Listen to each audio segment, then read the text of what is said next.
29 November మా అన్ని జిల్లా పార్టీ కార్యాలయాల్లో పెద్ద ఎత్తున దీక్షా దివస్ కార్యక్రమాన్ని నిర్వహించబోతా ఉన్నాం. 33 జిల్లా కేంద్రాలు అంతటా కూడా ఈ కార్యక్రమాన్ని ఘనంగా నిర్వహించాలని చెప్పి నిన్న కొంతమంది సీనియర్ నాయకులందరం కూడా సమావేశమైనాం. కేసీఆర్ గారి నాయకత్వం ఉద్యమంలో గాని అదేవిధంగా పరిపాలనలో గాని ఏదైతే ఒక చెరగని ముద్ర వేసిందో దాన్ని మళ్ళీ గుర్తు చేసుకుంటూ అక్కడి నుంచి స్ఫూర్తి పొంది మళ్ళొక్కసారి 2 జాతీయ పార్టీలకు బుద్ధి చెప్పే విధంగా కదం తొక్కుతాం.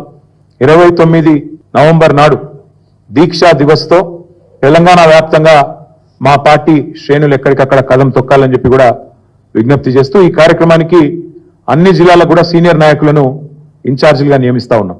ఎమ్మెల్సీలు ఉన్నారు, మాజీ ఎంపీలు ఉన్నారు, కొంతమంది ప్రస్తుత ఎంపీలు, సీనియర్ నాయకులు ఎవరెవరైతే ఉన్నారో వారందరి లిస్టు కూడా మీకు అందజేస్తాం. వారందరినీ ఇన్ఛార్జీలుగా నియమిస్తా ఉన్నాం. వారు 26 తారీఖు నాడు ప్రతి జిల్లాలో కూడా జిల్లా ముఖ్య నాయకులు కార్యకర్తలతో అన్ని జిల్లాల్లో కూడా సమావేశాలు నిర్వహించడం జరుగుతుంది. 29 కార్యక్రమానికి దీక్షా దివస్ కి సన్నాహక సమావేశం 26 నాడు ప్రతి జిల్లాలో కూడా జరుగుతుంది.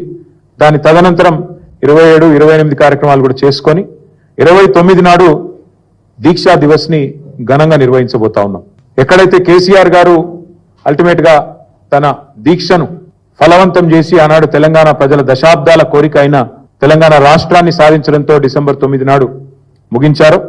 ఆ రోజు డిసెంబర్ 9 నాడు మేడ్చల్లో తెలంగాణ తల్లి విగ్రహావిష్కరణతో డిసెంబర్ 9 నాడు ఘనంగా దీక్షా దివస్ నవంబర్ 29, డిసెంబర్ 9 నాడు తెలంగాణ తల్లి విగ్రహావిష్కరణ మేడ్చల్లో మా పార్టీ మొత్తం పాల్గొని బ్రహ్మాండంగా ఈ 11 రోజుల దీక్షను ఎంత ఘనంగానైతే ఆనాడు కేసీఆర్ గారు ఒక ప్రకటన సాధించి విజయవంతంగా ముగించారు, అదే స్థాయిలో మరి డిసెంబర్ 9 నాడు ఉత్సవాలు జరుపుకుంటూ తెలంగాణ తల్లికి ప్రణమిల్లుతూ మేమందరం కూడా ఆ రోజు డిసెంబర్ 9ను కూడా ఘనంగా మేడ్చల్లో జరుపుకుంటాం. అందులో మా పార్టీ నాయకత్వం మొత్తం కూడా పాల్గొంటుంది. ఎమ్మెల్యేలు, ఎమ్మెల్సీలు, ఎంపీలు అందరూ కూడా మేము మేడ్చల్లో ఆ రోజు తెలంగాణ తల్లికి నివాళులర్పించి కేసీఆర్ గారి దీక్ష ఫలవంతమైన రోజును యాద్ చేసుకుంటాం. ఈ ఇన్ఛార్జీలుగా ఎవరెవరినైతే నియమించినాము పెద్దలు చాలా మంది ఉన్నారు. 33 జిల్లాలకు 33 మందిని నియమించుకున్నాం. అవన్నీ కూడా మీకు వెంటనే ఇప్పుడు మీకు వాట్సాప్లో అదర్వైజ్ రిలీజ్ చేయడం జరుగుతుంది.